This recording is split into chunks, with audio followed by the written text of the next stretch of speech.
일전에 제가 양육훈련을 받으면서 또 우리 지역장 임원 모임을 할 때 대표 목사님께서 한 번씩 본인이 읽으시고 감동받은 책 서적을 소개를 하시는 그런 경험을 제가 했습니다.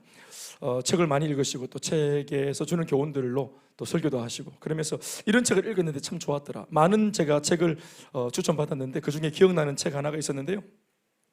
그게 뭐냐면은 오늘 설교 제목이 바로 그 책 제목입니다. 결국 이기는 힘이라고 하는 책 제목입니다. 이 책을 쓰신 작가인 이지훈 작가는 제가 이렇게 조사해 보니까 우리나라 대기업 CEO와 임원들 그리고 창업자들이 신뢰하는 대한민국 1%의 리더로 인정받고 있는 작가 중에 한 사람이라 합니다. 한마디로 참 좀 한다는 사람들이 영향을 많이 받은, 그러니까 나름대로 성공했다고 말하는 사람들이 이분의 책을 읽으면서 성공하기까지 길라잡이로 삼고 제법 사상과 마음가짐에 도전을 많이 받은 그런 작가 중에 한 사람이라 합니다. 그래서 이지훈 작가가 쓴 이 결국 이기는 힘이라고 하는 이 책의 내용을 제가 묵상을 좀 하면서 설교를 준비했습니다. 사실 대만에 있는 중에 제가 주보에다가 지난주 토요일 날 이미 금요일 오늘 본문을 올려야 되었으므로 제가 대만에 있는 숙소에서 묵상을 하다가 제 손에는 성경책도 없고, 그래서 제가 계속 묵상하다가 일단은 이 책을 또 올렸습니다. 그리고 책 제목을 제가 또 올리면서 바로 이제 주보에 빨리 이제 올려줘서 실어서 이후에 묵상은 이후에 제가 하면서 정리해서 오늘 말씀을 들고 서게 되었습니다. 예능 프로를 보니까 이런 말을 하는 그런 예능인들을 보았습니다. 여자분들 축구하는 예능 있죠? 거기 보니까 어떤 팀이 이렇게 말합니다. 정신이 육체를 지배한다 이러면서 자기들 몸이 안 따라가니까 정신이 육체를 지배하는 거야 하면서 정신력으로 이겨야 돼 이렇게 하면서 서로 팀워크를 맞추는 거 그거 제가 봤습니다. 정신이 육체를 지배한다. 여러분 동의하시는지 모르겠습니다. 정신이 육체를 지배한다. 이게 맞는 말인지 모르겠습니다. 오늘 제가 이 말을 할 때 우리가 혼재에서 쓰는 말은 뭐냐 하면 정신과 마음, 이거를 같은 우리 어떤 그 내용으로 보시고 접근해 봅시다. 마음이 육체를 지배하고 정신이 육체를 지배한다. 뭐 이런 말이 될 수 있겠죠. 그런데 좀 더 성경적으로 이것을 접근해 보면 사실은 그렇지 않은 경우가 훨씬 더 많다는 것을 알 수 있습니다. 마음으로 몸을 지배한다가 아니라 반대로 몸을 이용하여 마음을 지배할 수 있다는 사실을 명심해야 됩니다. 제가 이제 이 책을 읽으면서 어느 한 부분에서 이제 이런 말들을 하는, 제가 오늘 하는 모든 설교들은 이 책의 이제 내용들을 제가 묵상하면서 끄집어낸 내용들입니다. 몸을 이용하여 마음을 지배할 수 있다는 사실입니다. 몸을 이용해서 하나님께서 주신 시련과 고통은 사실상 우리의 육신을 지치게 하고 고달프게 만들 때가 굉장히 많습니다. 430년 동안 종살이했던, 애굽에서 종살이했던 사람들은 물론 마음도 그리고 정신도 피폐해졌지만 실제적으로 생각과 마음이 피폐해진 이유는 뭐냐면 육신적으로 고달픈 그 노예 생활을 하면서 끝도 없고 밑도 끝도 없고 출구 없는 고통을 그들이 겪고 있었기 때문에 이 몸의 피곤함과 지치고 상한 이 삶을 통해서 그들의 마음과 생각도 죽어갔던 것입니다. 그러니까 너무 고달프게 하니까, 너무 노역을 그리 시키니까 이 노역 생활, 반복되는 노예 생활을 통해서 정신도 마음도 피폐해져 갔던 것입니다. 몸은 좀 힘들어도 소망이 있으면 마음은 회복될 수 있는데 몸이 너무 고달프다 보니까, 끝도 없이 고달프다 보니까 생각과 마음도 긍정적으로 할 수 있는 그런 여유를 못 찾았죠. 하나님께서 주신 시련과 고통은 인간의 육체를 지치게 하고 고달프게 만듭니다. 하나님께서 주신 시련이. 그래서 어떤 면에서는 하나님께서 일부러 이런 시련과 고통을 줘서 예수를 믿는 사람일지라도, 그래서 삶이 빡빡하고, 그렇죠, 물질이 빠져나가면 돈을 벌기 위해서 우리가 열심히 일을 해야 되잖아요. 그렇죠? 집이 가난하고 문제를 만나고 빚을 지면은 열심히 일을 해야 되고 두탕 세탕 막 쓰리잡 막 뛰어야 되기 때문에 몸이 고달파지죠. 이건 선택이 아닙니다. 반드시 해야 되죠. 그러니까 고달픈 삶으로 우리를 몰아넣은 하나님의 의도가 뭐냐면 몸을 혹사시키게 만들면서 더 나아가 우리 마음을 하나님께서 뭔가 깨닫게 하시려고 마음을 하나님께서 만져가시는 과정 속에 있는 것입니다. 몸을 통해 마음을 다스려가는 것입니다. 그러나 그 오랜 육신의 고달픔을 통해 내면의 질서를 잡아가시기를 하나님은 원하시는 겁니다. 육체의 고통을 통해 내면의 질서, 생각과 마음의 질서. 할렐루야. 하나님의 말씀을 통해서 내면이 좀 잘 세워지면 좋겠는데, 우리가 끊임없이 하나님의 의도를 모르고 또 내 욕심대로 살고 또 때로는 불순종하고 사니까, 그러니까 삶이 복잡해지고 꼬이고, 그래서 계속 이 사람 만나고 저 사람 만나고 사람에게 빌붙고 또 부탁해야 되고, 이런 많은 고달픔을 통해서 점점점 몸이 피곤해지고 덩달아 그러면서 나중에는 생각과 마음이 하나님 앞에 굴복을 하게 되죠. 그러니까 하나님이 말씀으로 우리를 깨우치고 다스리고 인도할 때 깨달으면 제일 좋습니다. 사실은 그렇지 않으면 육체의 고달픔이 생기는 거예요. 바울은 이렇게 말을 했습니다. 육체를 쳐서 복종하게 해라. 육체를 쳐 복종시켜라. 기억나시는 말씀이죠? 할렐루야. 따라합시다. 육체를 쳐 복종케 하라.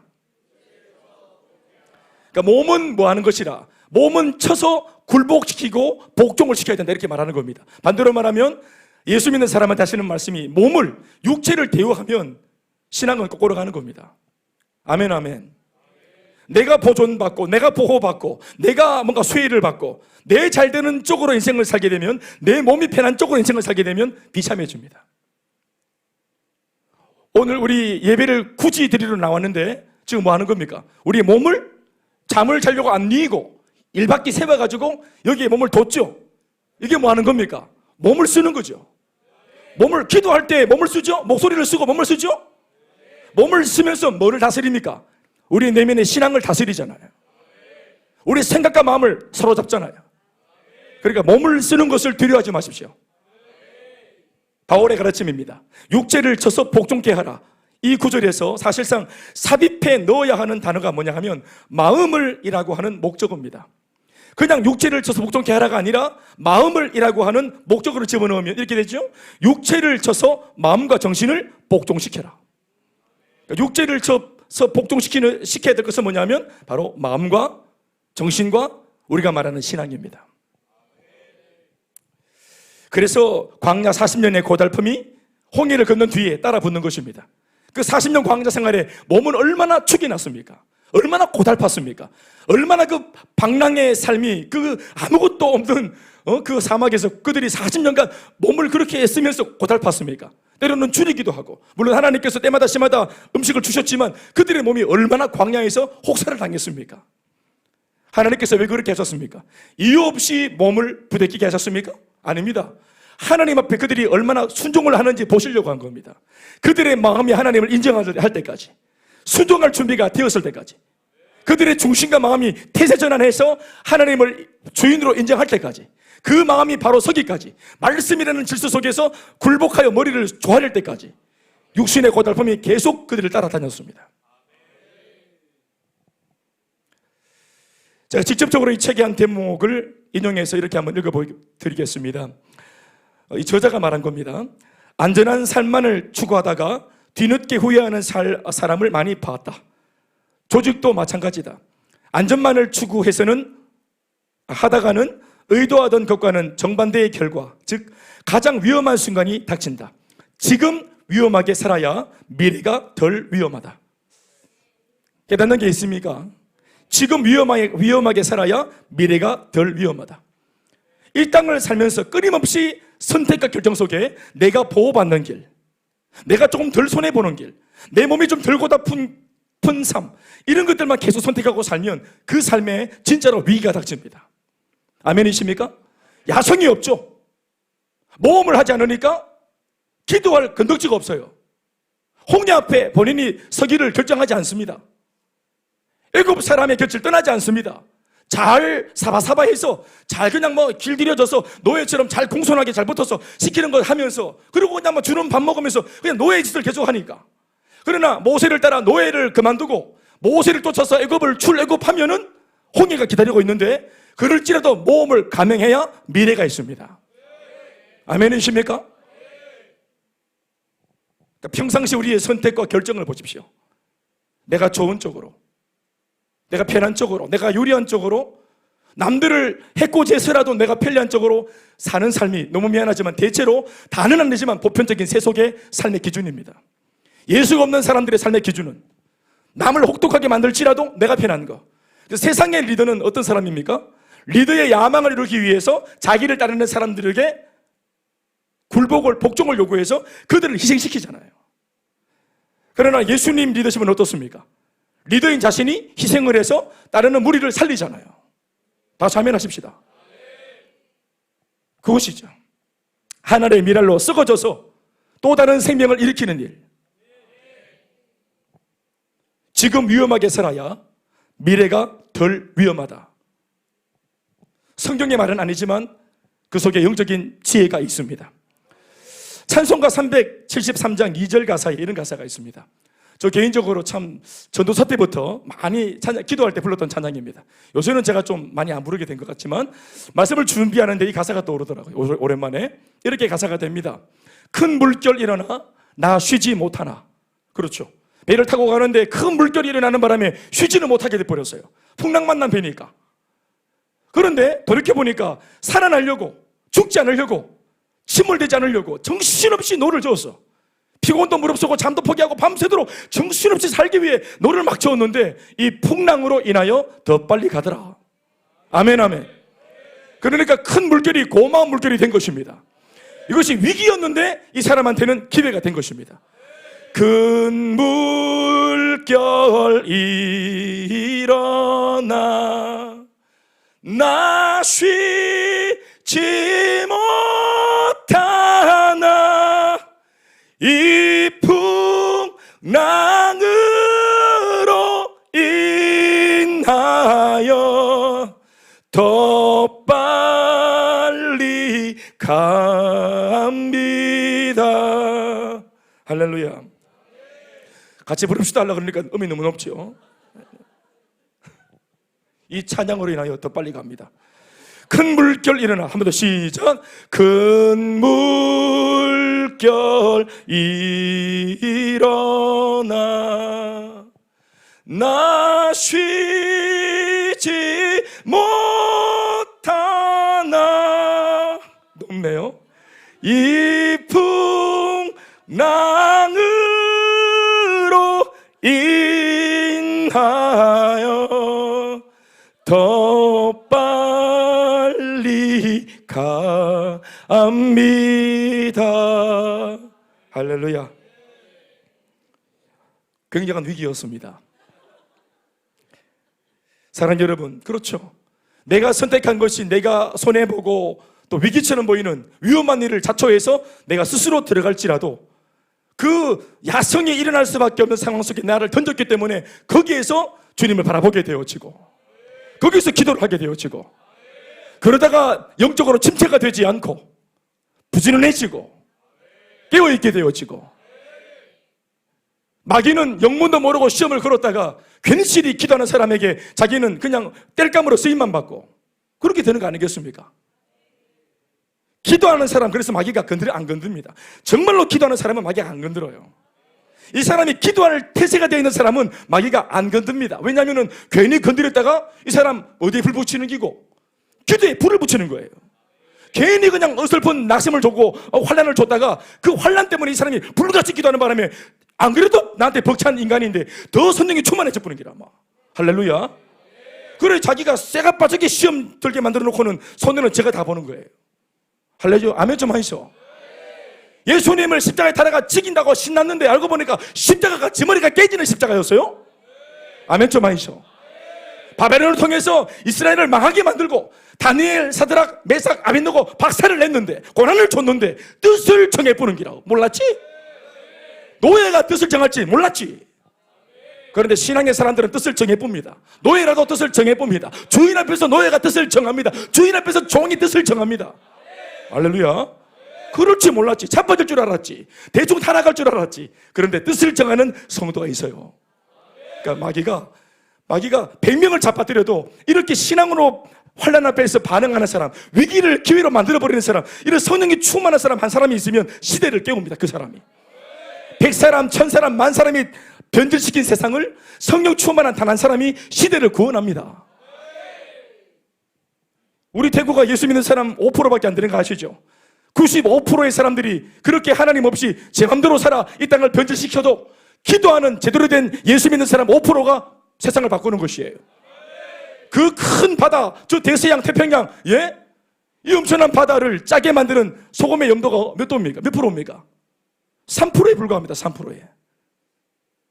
97%의 맹물, 3%의 소금이 맛을 내어 생명력을 움트게 만들죠. 썩지 않게 만들죠. 그래서 족수가 많은 것에 구원이 있지 않습니다. 여호와의 구원하심은 사람이 많고 적음에 달려있지 않느니라. 아멘, 아멘. 우리 교회 큰일 할 수 있습니다. 아멘, 아멘. 예, 우리 김민정 집사님 자기의 간증, 그냥 우리 동네 간증 아닙니까? 우리끼리 하는 마실 간증 아닙니까? 수성구 알파시티 1호 99번지 우리 간증 아닙니까? 이거 대구 경상도 보리문디 간증이 대만에 니하오마, 대만에 셰셰니하오마, 이 대만에서 내 간증이 쓰여서 대만에 있는 그 불신자의 마음속에 우리가 은혜를 끼칠 줄 알았겠습니까?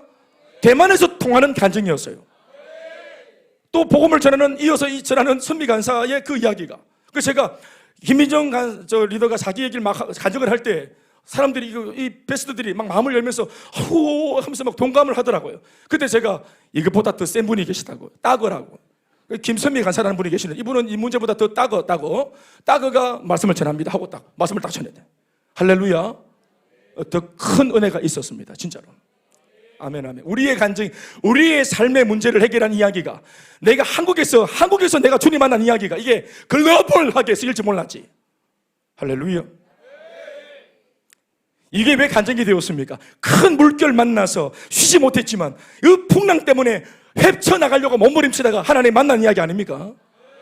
사람이 어디에서 은혜를 받습니까? 처음부터 아무런 문제 없는 그 잔잔한 호수 같은 바다를, 망망대해를 요트 타고 멋지게 횡단한 이야기를 누가 듣고 누가 은혜를 받겠습니까? 아이고, 네 팔뚝 꼴딱하지.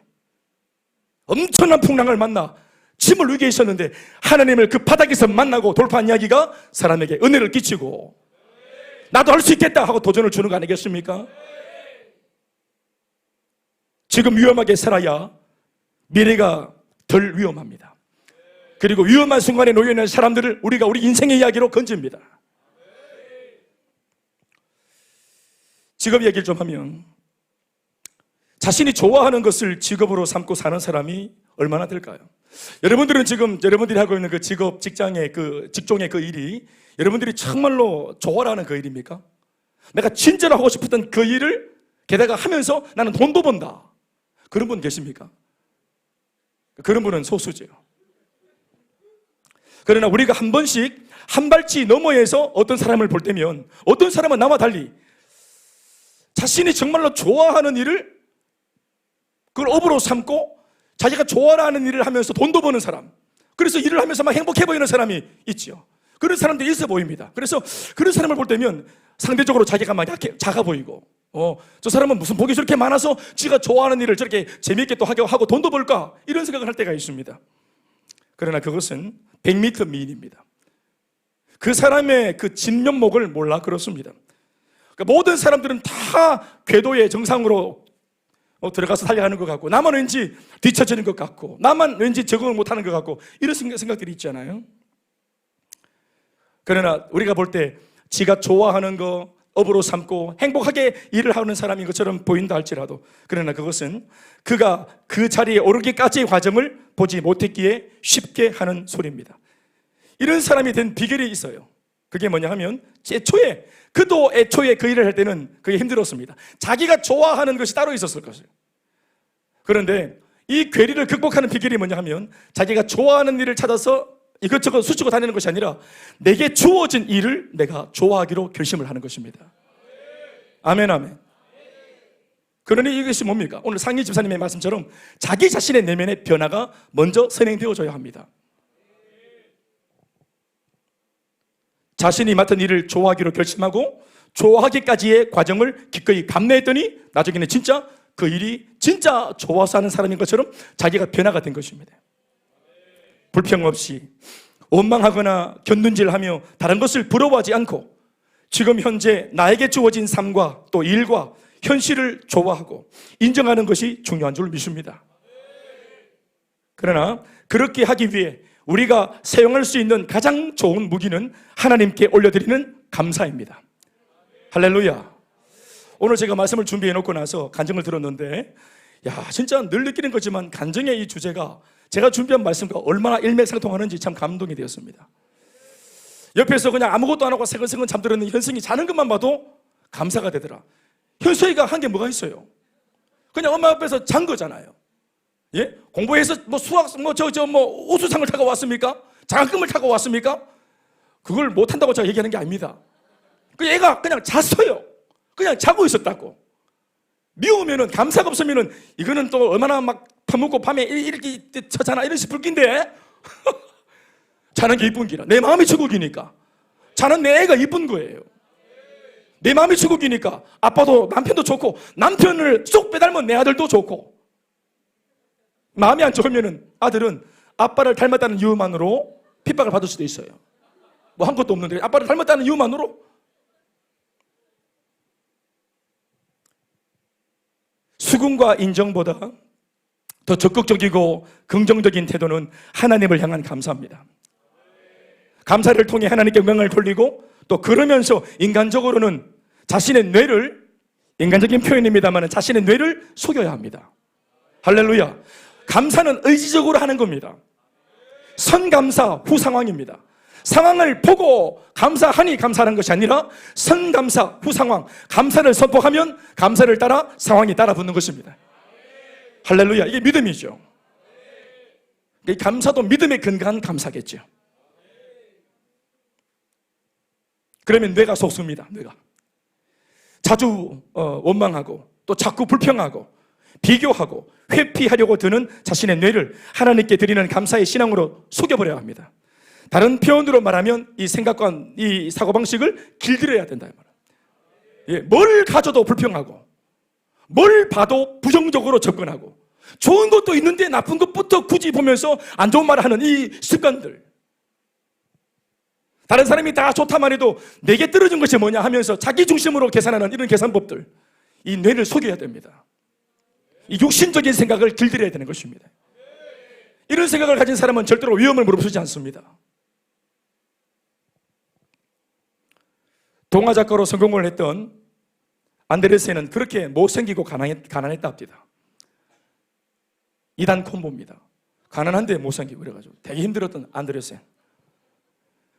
그런데 동화 작가로 성공을 하고 난 뒤에 안데르센이 이런 말을 남겼습니다. 나는 못생긴 덕분에 미운 오리 새끼를 쓸 수 있었고, 가난했기 때문에 성냥팔이 소년을 쓸 수 있었다. 성냥팔이 소녀제요? 소녀입니다. 성냥은 소녀가 팔았습니다. 일본 사람이죠. 우리 양육훈련 때도 한번 언급했던 사람입니다. 경영의 신이라고 불리는 일본의 마스시다 고노스케라는 회장은 오늘의 자신이 있기까지 하나님께서 자기에게 주신 세 가지의 축복을 이렇게 소개했습니다. 가난, 그리고 병약한 몸, 그리고 못 배워서 생긴 무지, 이 무식.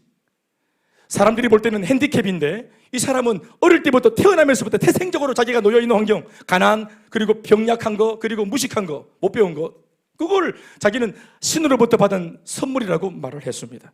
왜 그럴까요? 가난했기 때문에 가난을 극복하기 위해서 어릴 때부터 열심히 살 수 있었습니다. 그가 했던 말입니다. 나는 내가 병약했기 때문에 운동을 하여 건강한 몸을 가지기 위해서 애를 쓸 수 있었다는 것입니다. 병약했기 때문에, 병들지 않으려고.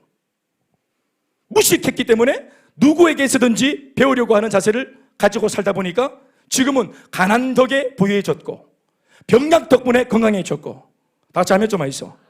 무식 덕분에 지금은 지혜 있는 오늘의 자신을 발견할 수 있게 되었다라고 고백한 것입니다. 이것을 놓고 나는 하나님께 감사한다고 말을 했습니다. 가난과 병약과 무식한 거 우리에게 원망의 제목이 아닙니까? 때로는 부모를 향해서 나는 왜 이런 가정에 태어났는가 하고 부모를 원망할 때 우리가 쓰는 그런 제목들이 아닙니까? 그러나 이렇게 하나님 앞에서 믿음의 마음으로 하나님께 의지적으로라도 감사를 드리면서 탓하지 않고, 너 때문에 하지 않고 덕분이라고 말하며, 그것 덕분에 내가 몸부림을 치고 이 풍랑이 인하여 더 빨리 왔다고 말하는 이런 신앙의 공통된 사람들의 말씀을 들어보십시오. 할렐루야. 성경 안에 있는 사람들이나 예수 믿으면서 성경 밖에서 예수 믿으면서 사는 우리 오늘날의 성도들이나, 시간과 공간이 모든 것이 다르지만 그러나 영적인 원리는 같습니다. 책에 있는 내용 4가지의 소주제가 있는데 이 소주제의 내용을 제가 언급하면서 제가 신앙적으로 묵상한 내용들을 나누며 말씀을 정리하겠습니다. 이 책의 내용은 이 4가지를 적고 있습니다. 결국 이기는 힘이란 뭔가? 첫 번째는 내 안의 영웅을 깨우는 힘이다, 이렇게 작가는 말합니다. 내 안의 영웅을 깨우는 힘. 시작. 도망치고 싶을 만큼 힘든 상황에 우리들이 직면했을 때 이 순간이 바로 정면 승부를 벌릴 때라고 그는 말을 합니다. 다시요. 도망치고 싶을 만큼 힘든 상황에 직면했을 때 왜 이런 일을 꼭 해야 되나? 내밖에 없나? 나는 왜 이렇게 살아야 되노? 라고 말하는, 그래서 도망가고 싶을 때, 그래서 나도 그냥 다른 사람들처럼 대충 그냥 그렇게 대충 살고 싶다는 그런 유혹이 찾아올 때, 그 순간이야말로 정면 승부를 벌릴 때라고 말합니다. 제가 성경적으로 묵상을 해봤습니다. 그렇죠? 이 말이 맞더라고요. 다윗이 골리앗을 만났을 때, 또 여리고성을 만났던 이스라엘 백성들의 이야기를 우리가 묵상해 보세요. 떠올려 보세요. 여러분, 제가 늘 한 번씩 언급했지만 자세히 보면은 역사상 유례없이 가장 강력한 적장이었던 골리앗이 3m가 넘는 굉장한 떡대에 엄청난 거인 장수였지만, 그러나 그 장수 때문에 40일 욕을 얻어먹었을지언정 아무도 골리앗 때문에 상해를 입거나 고통을 당하거나 죽임을 당한 사람은 없었습니다.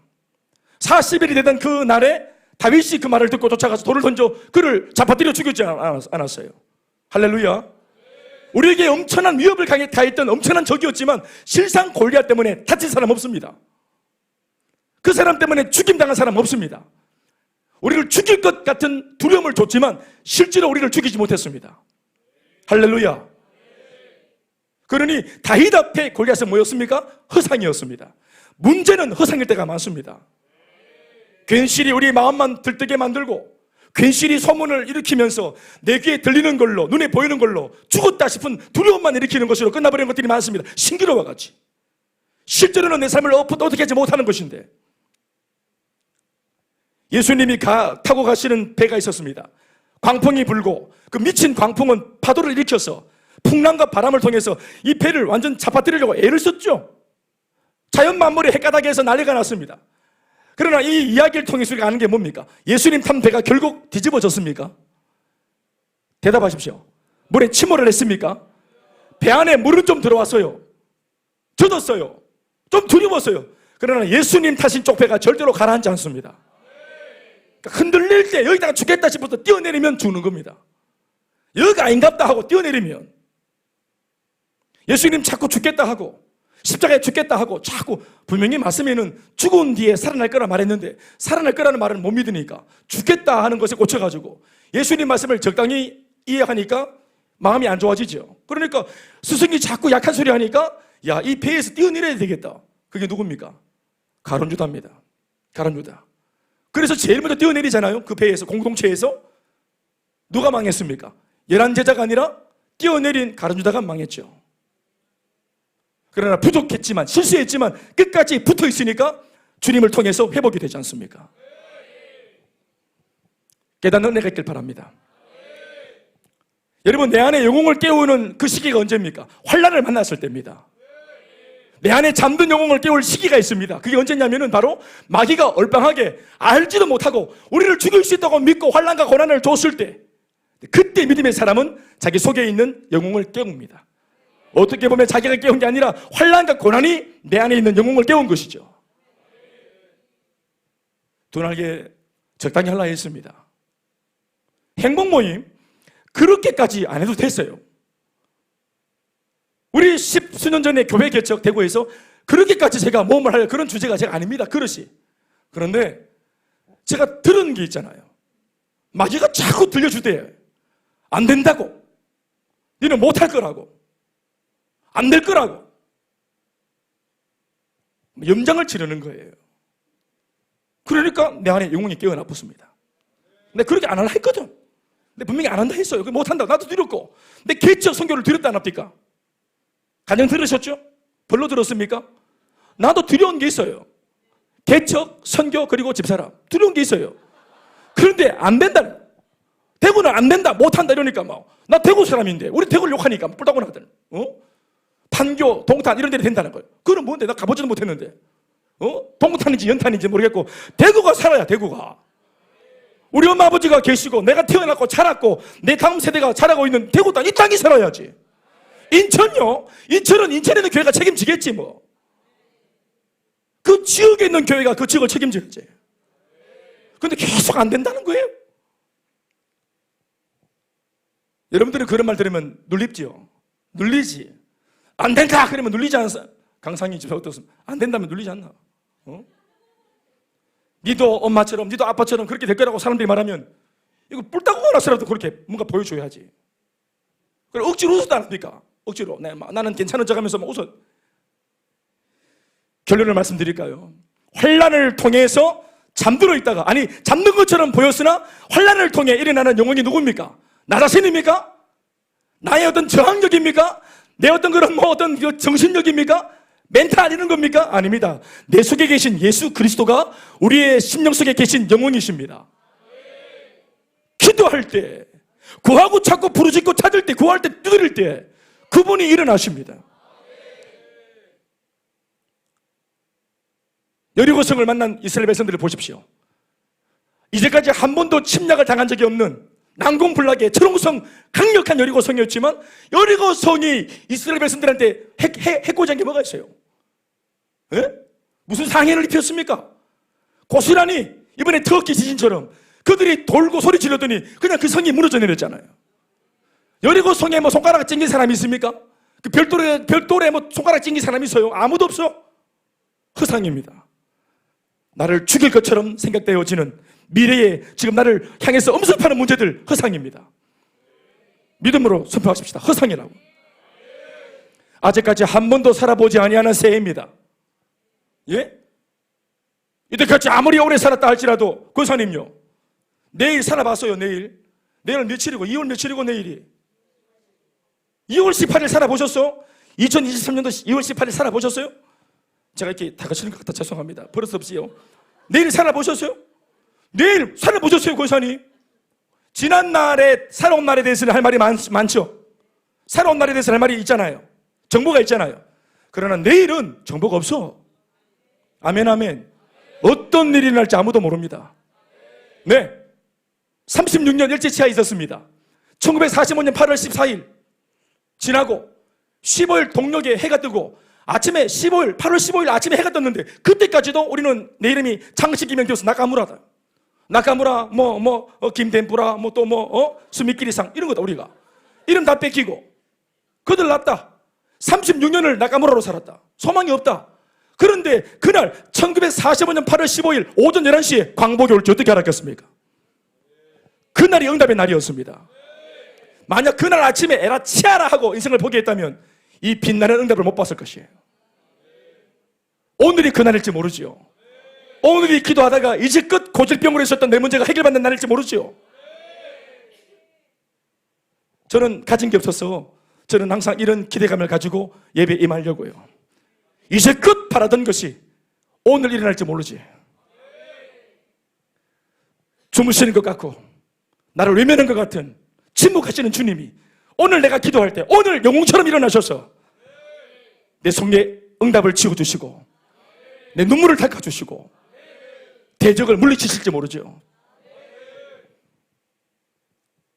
그러니 문제를 만난 그 순간이야말로 이제껏 우리가 갈고 닦아온 우리 안에 있는 믿음과 신앙을 제대로 써먹을 때가 온 겁니다. 문제 앞에 신앙을 써먹어야죠.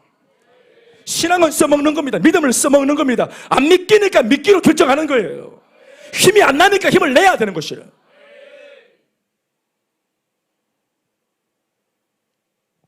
우리 안에 계신 예수 그리스도를 기도하여 깨우십시오. 영웅은 내가 아니고 우리 안에 계신 예수님이시고 우리 안에 계신 하나님의 성령이십니다. 그 영웅을 일으키십시오. 두 번째로 한 차원 높이 도약하는 힘이라고 이 힘, 특별한 힘을 그는 소개하고 있습니다. 한 차원 높이 도약하는 힘.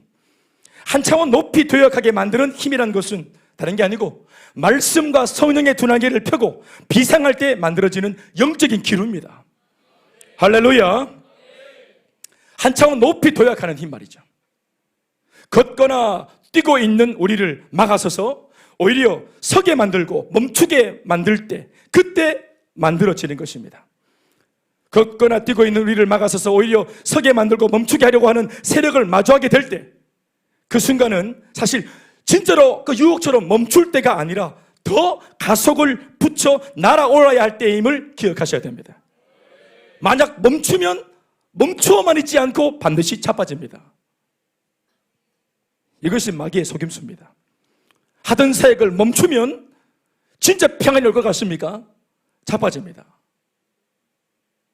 신앙의 행보를 멈추면 멈추어 있는 채로 쉬었다가 다시 거기에서 진행할 것 같습니까? 퇴보합니다. 신앙은 전진이냐 퇴보냐 이지, 흐르는 강물 위에 떠있는 족배와 같이 노를 젓고 나가면 전진이 있지만 멈추면 멈춰 있는 것이 아니라 떠내려가는 거예요. 한참을 떠내려갑니다. 한참을. 그래서 다시 또 가속을 붙이기 위해서 쇠가 빠지게 시르고 가속을 못 붙여. 가속 붙으려고 하면 씹고 또 떠내려가. 또 제로 베이스에서 또 주님밖에 없다면서 또 시르고 또 양육반 양육반애가 수료했는데 이만하면 됐다. 양육반 막 주님 오신다 이제. 그래 또 씹고 제사학교 안 가쁘고 또 한 템포 쉬었다가 다시 시작할 때 또 양육반. 왜? 목사님 무서우니까, 두려우니까, 자신이 없으니까 또 양육반. 그것도 담임 목사님이 강사로 없는 다른 그 양육반. 제자학교도 담임 목사 안 하는 뭐 이런 하여튼 뭐 다른 분이 하는 이런 뭐 강사가 하는 이런 제자학교. 수월할 것 같습니까? 배후에 제가 있습니다. 이걸 성경 통독해 보셨죠? 예? 성경 통독하면은 시커먼 게 어딥니까? 창세기 때가 새카매 하도 막 창세기만 읽어가지고 본만 마음을 다지고 새가 되었다고 말씀 읽고 말씀 창조하고 아브라함 나오고 이삭 나오고 요셉 야곱 만나고 요셉 만나고 모세를 못 봐. 출애굽이요. 영원토록 애굽입니다. 애굽. 출애굽을 해본 적이 없어. 홍해를 건넌 적이 없다고. 간신히 어떻게 출애굽기 넘으면은 큰 위기가 찾아오죠. 레위기. 넘어서지를 못해. 막 이세사 저대사 뭐 지기고 벗기고 굽고 해가지고 막 정신 못 차리다가 읽은 거 떨고 계속 우리 마음이 말이 같으니까.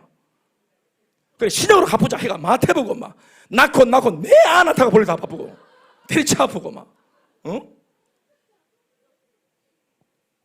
예수님 부활을 못하셔. 그러니까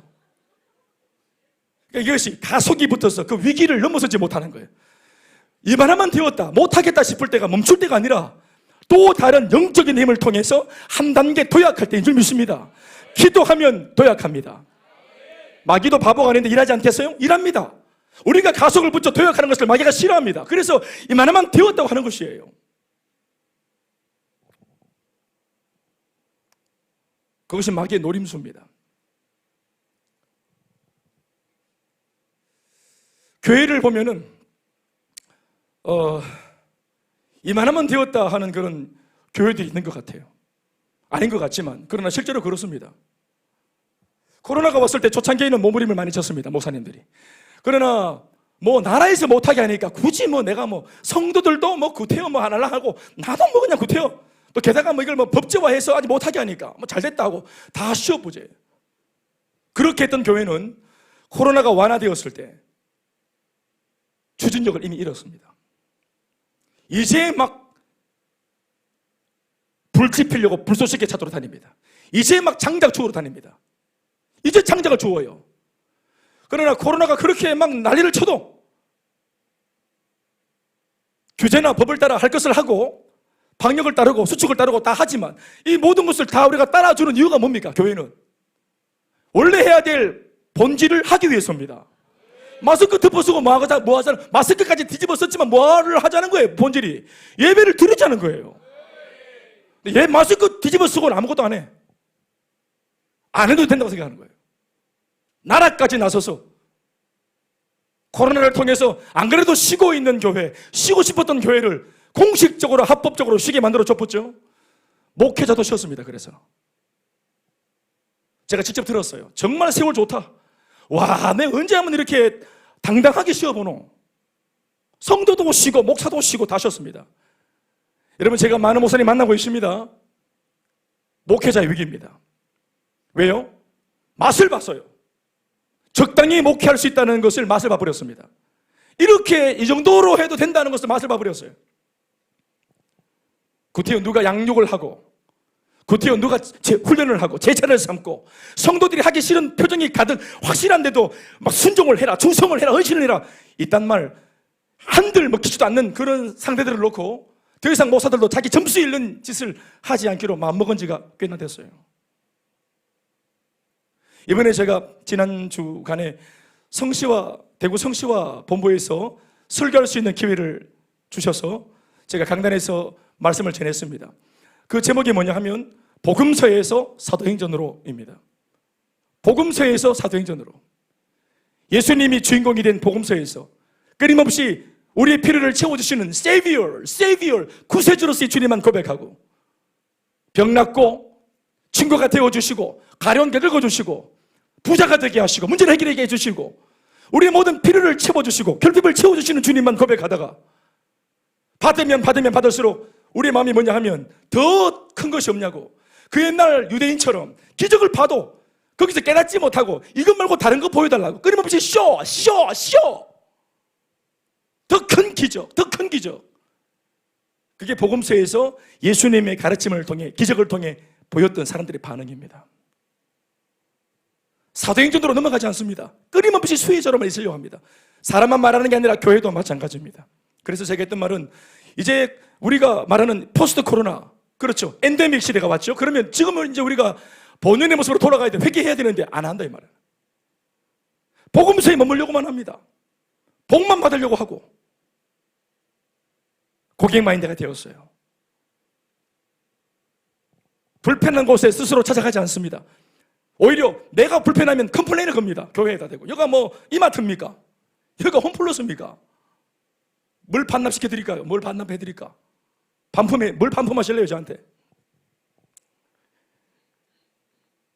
제가 그래서 큰 소리를 좀 쳤습니다. 알고 보니까 난 성도들인 줄 알고 큰 소리 쳤는데, 끝나고 나니까 거기 막 교계 중견들, 그 목사님들이, 뭐 어른들이 막 다 은퇴를 하셨거나 은퇴를 앞둔 목사님들이 막 와가지고 깜짝 놀랐다. 그래가 베렸다. 그치? 그런데 그것도 은행이라.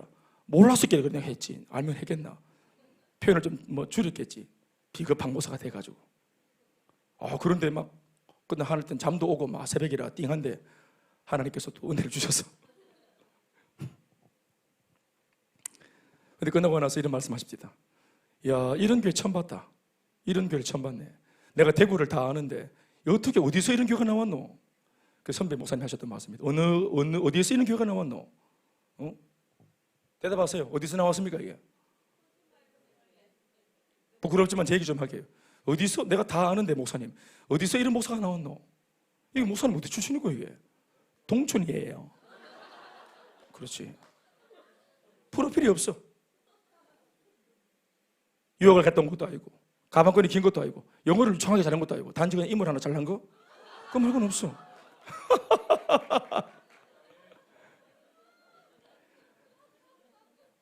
많이 위로해 주십시오. 목사님께서 정말로 너무 큰 도전을 받았다. 정말 화끈거리고 너무 부끄러웠다고. 그리고 한 목사님은 집회를 마치고 바로 전화가 오셔서 자신의 그 교회 청년부 수련회에 바로 저를 강사로 이렇게 청빙을 했습니다. 이 얘기를 꼭 들려달라고. 한 차원 높이 도약하는 힘, 이만하면 되었다 싶은 유혹이 올 때, 그때 절대로 멈추면 안 됩니다. 세 번째, 위기를 기회로 만드는 힘입니다. 사랑하는 여러분, 우리가 조나단 갈매기, 그 꿈꾸는 갈매기, 꿈이 있었던 갈매기, 그 조나단 갈매기 얘기를 많이 들었죠.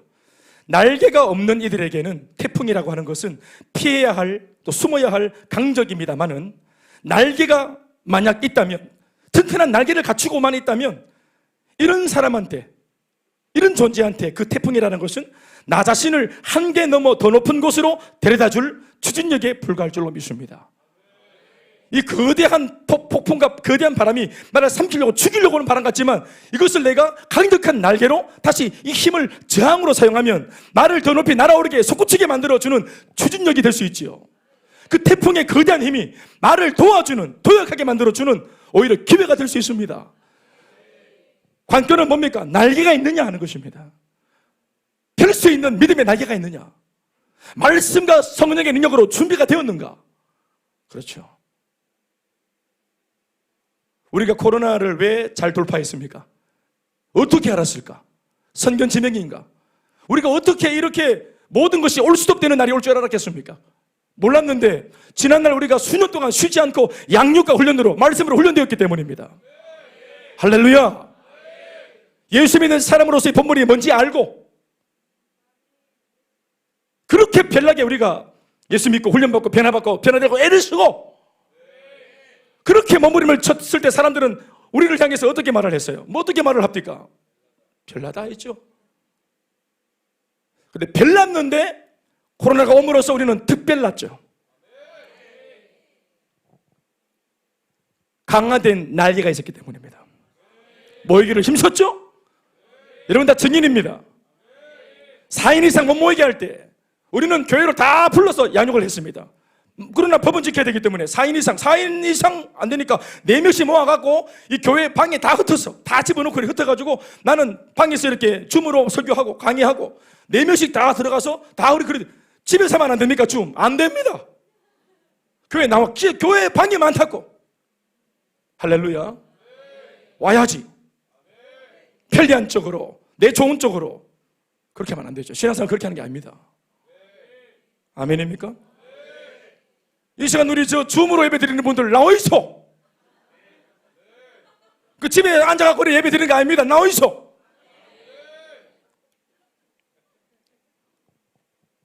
위기는 얼마든지 나 자신을 한계 너머로 날아오르게 만들어주는 추진력이 될 수 있습니다.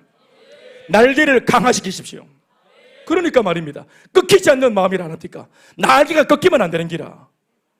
시련이 있지만 실패는 없는 기라. 이걸 믿습니까?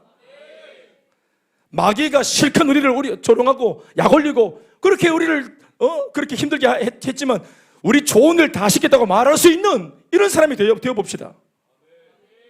아멘 아멘. 목욕탕에 가서 언제까지 우리가 이렇게 막 붙어가지고 막 몰래 샤워하고 이렇게 막 움츠러들고 그래요.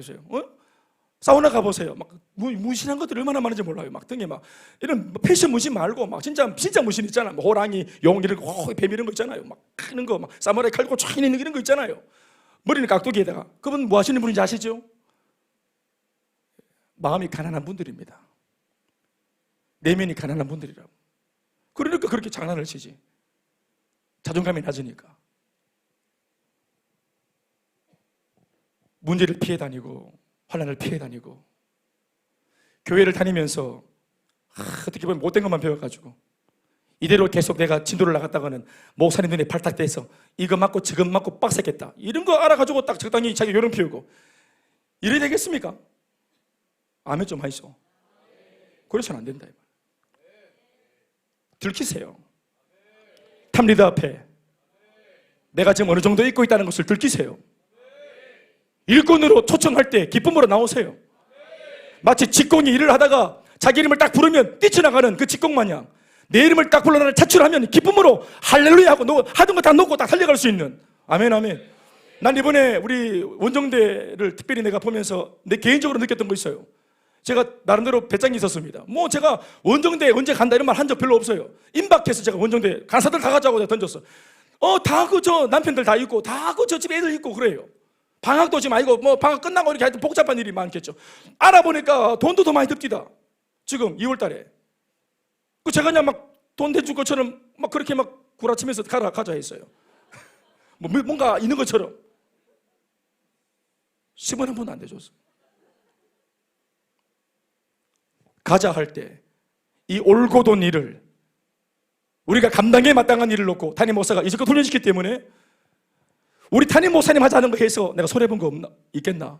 참 좋았다. 언제나 은혜 되었다. 제 양반이 또 저렇게 무슨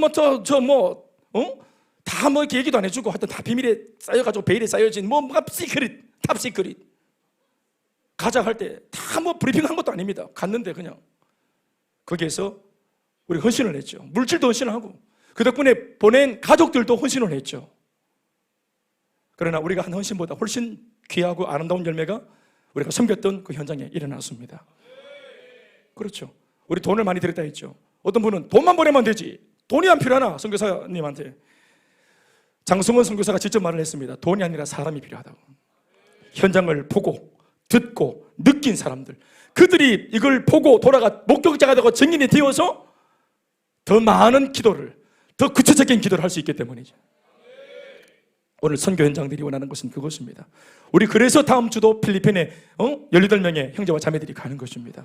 돈만 벌는 게 아니라 우리가 직접 가서 눈으로 보고 듣고 체감을 하여 오감으로 느끼는 선교를 감당하기 위해서 사람이 가는 것입니다.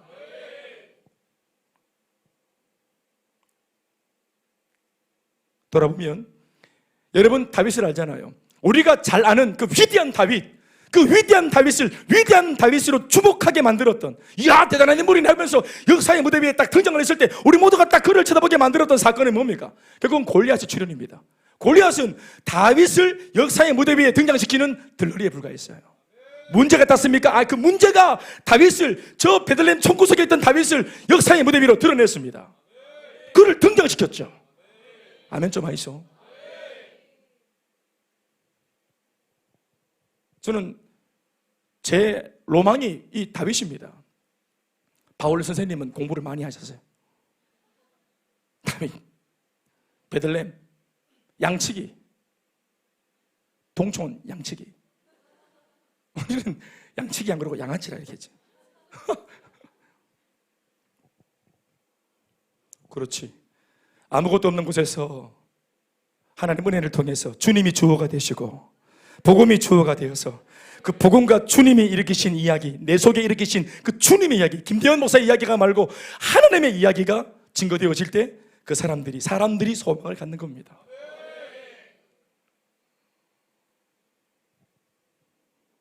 두 자매가 간증을 하고 복음을 전했던 그 일, 이분들이 그 일을 맡았던 이유는 뭐냐면, 우리가 만났던 그 대만 교회 앞에 빙수 가게 그 처녀 그 사장이 또 그 자신의 어머니와 같이 그런 무시무시한 아버지 남편, 그 폭언과 폭행 속에 고통받는 가정이었기 때문에 그렇습니다. 가정이 다 깨어지고 무너지고 상처받고 눌려있는, 그런데 한국의 스토리가 그들에게 소망을 줬습니다.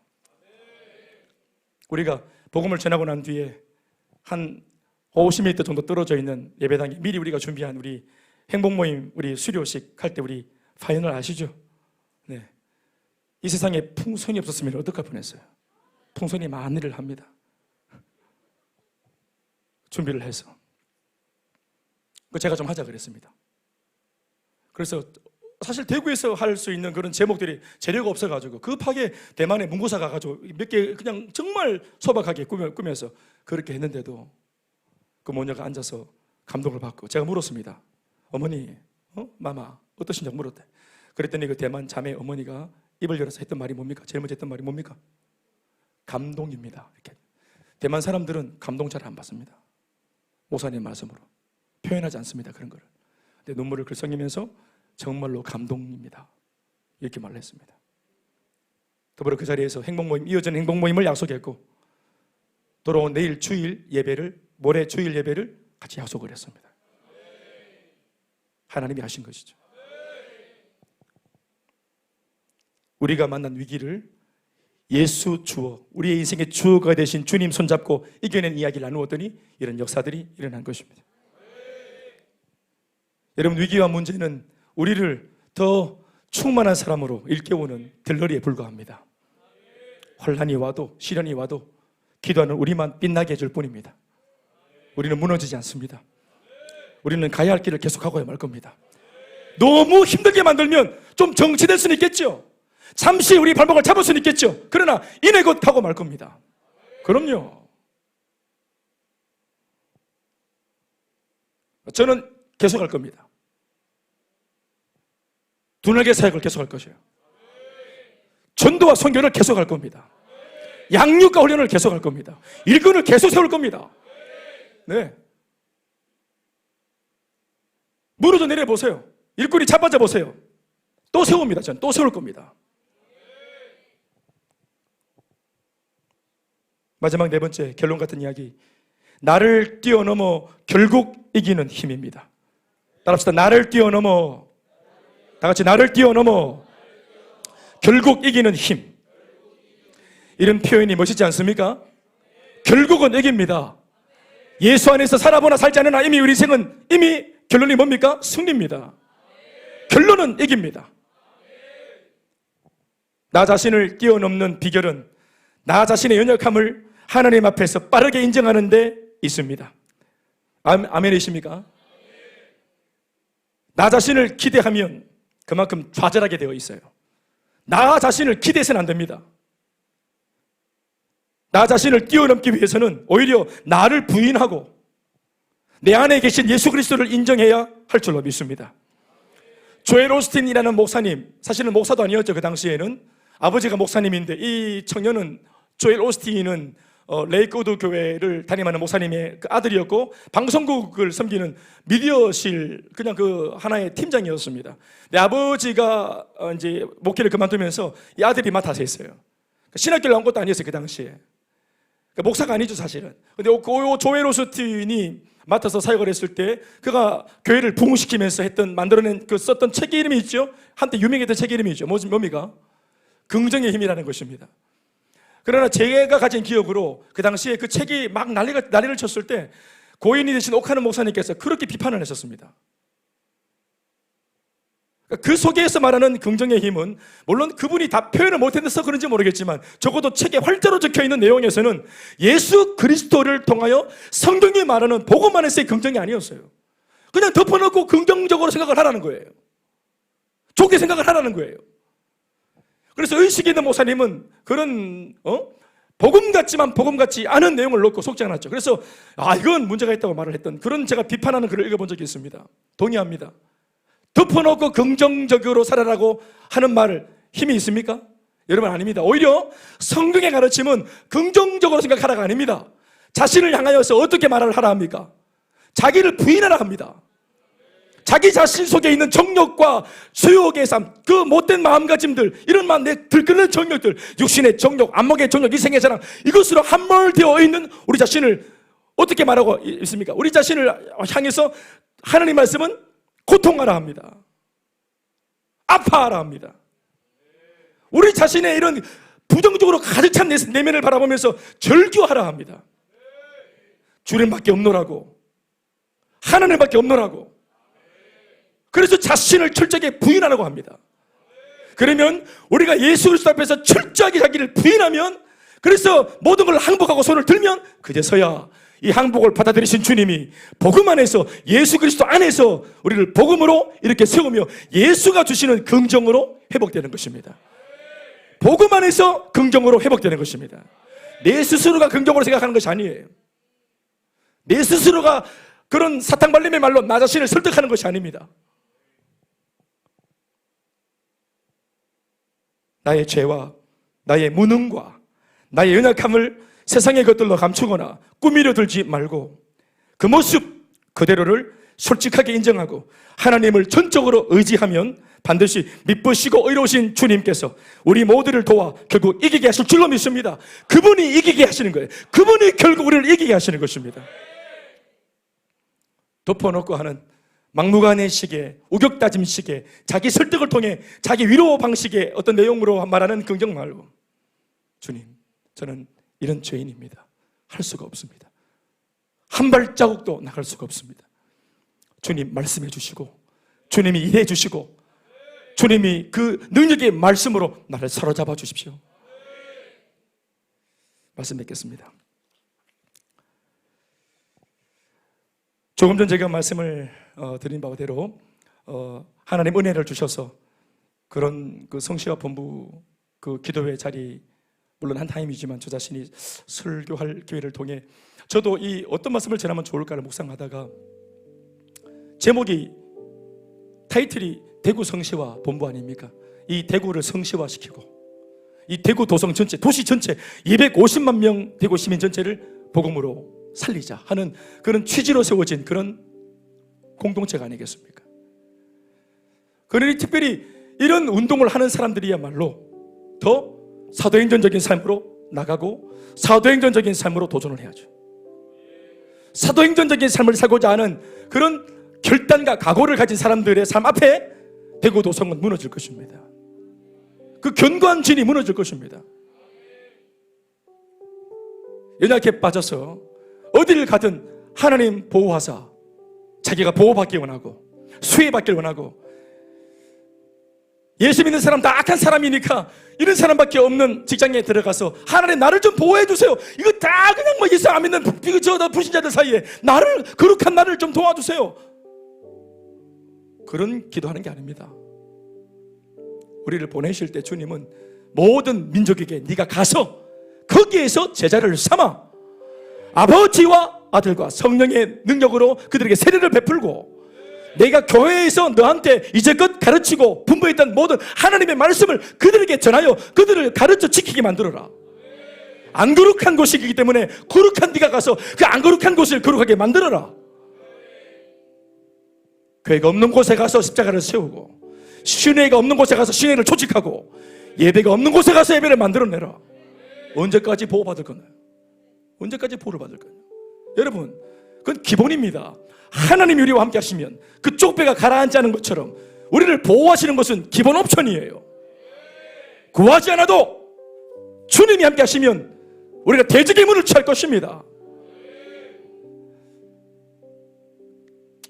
그 믿음이 우리에게 좀 발동이 되었으면 좋겠습니다. 생각에 밀리지 말고, 상황에 떠밀리지 말고, 이런 말씀을 들었습니다. 저항합시다. 저항하셔야 돼요. 제가 두 날개 운동을 하면서 느끼는 마음이 뭔지 아세요? 이런 마음입니다. 최근에 제가 생각한 것인데, 과대망상인지 모르겠습니다. 지금 우리 교계나 우리 기독교계, 한국 교회의 실정이 이렇다 보니 마치 두 날개를 그런 중에 하는 이 교회를 묵상하다가 뭘 깨달았냐면, 마치 우리가 독립투사 같다, 이런 생각을 하게 되었습니다.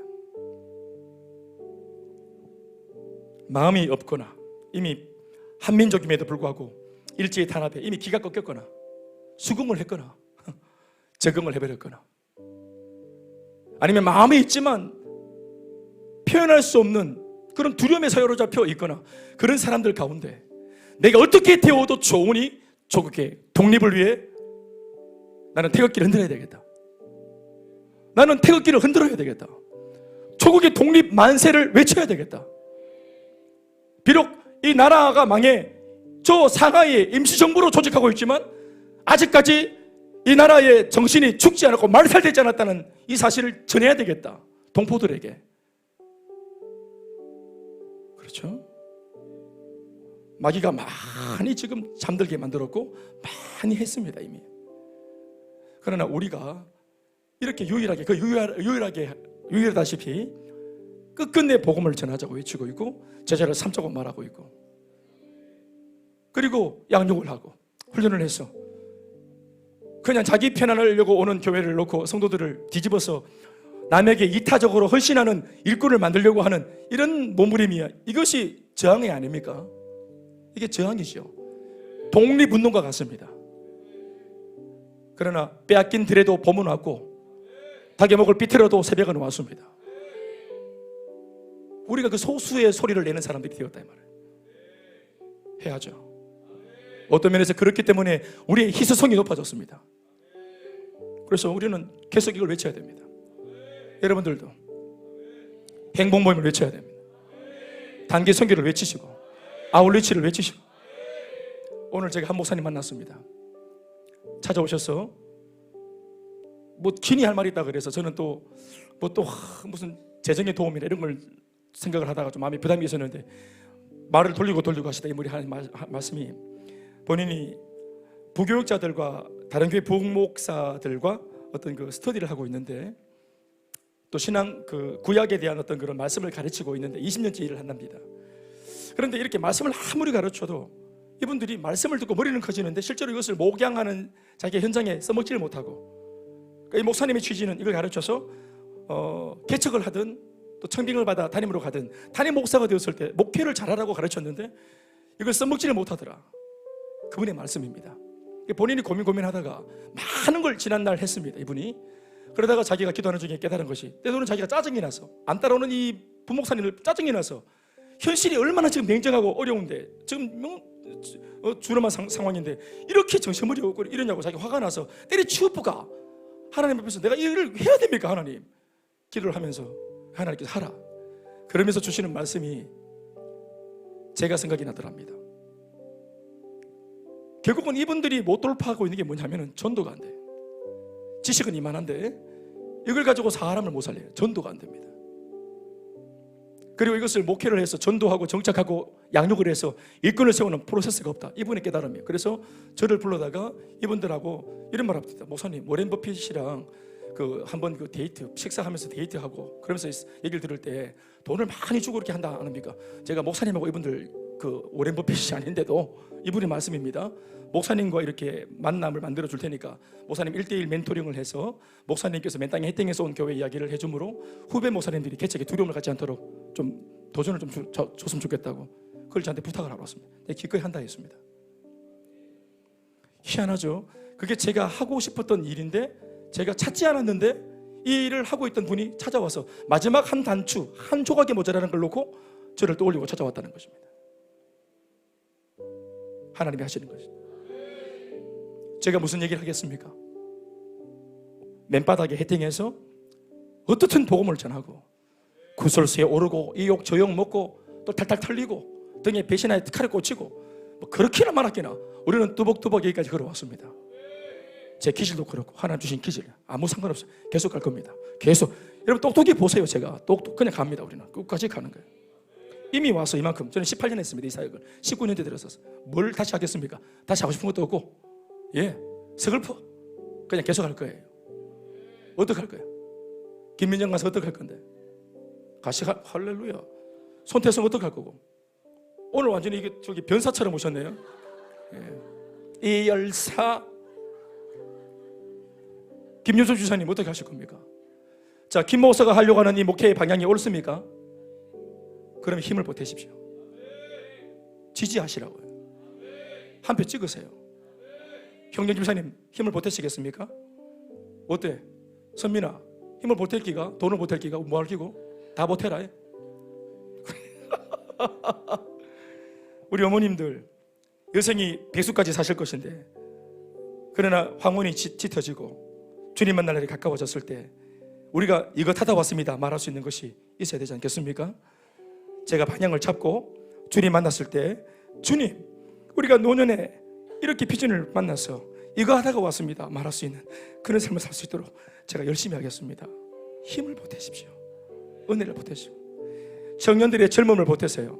여러분들의 젊음을 연료로 갈아 넣으세요. 갈아 넣으라고. 여러분들의 청춘과 열정과 젊음을 오빠야 쫓아다니지 말고 알겠는가? 여동생이 쫓아다니지 말고 갈아 넣어라. 진짜 아깝지 않은 20대다. 나중에 목사님 나이가 되었을 때 더한 나이가 되었을 때 내 20대를 돌아보면 야 그때 내 청춘 한 번 있는 내 푸른 청춘을 진짜 내가 나만 위해 쓰지 않고 내가 진짜 정말 존귀한 곳에 내가 잘 가치롭게 썼다 내 젊음을 이렇게 말할 수 있는 여러분들이 될 수 있도록 제가 한번 잘해볼게요. 되겠습니까? 하나님께 영광입니다.